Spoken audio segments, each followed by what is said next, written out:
तुम्हें देखा तो लगा वक्त रुक गया। शायद यही पहली मोहब्बत होती है। तुम्हारी हंसी मेरी कमजोरी बन रही है। फिर वदा कर देती हूँ। खामोशी में भी तुम्हारी आवाज सुनता हूँ। क्योंकि दिल तुम्हारा हो चुका है। हमरा कल कैसा होगा?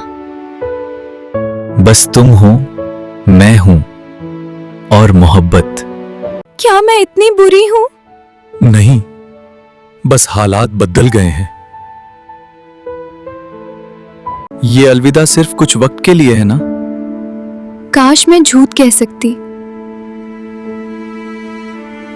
मैं रोज तुम्हें यादों में ढूंढता हूं और रोज थोड़ा और टूट जाता हूं। मैं लौट आया हूं, पर शायद देर हो चुकी है।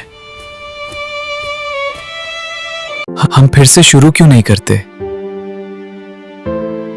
कुछ कहानियां अधूरी ही अच्छी होती हैं। मोहब्बत मिली भी और खो भी दी।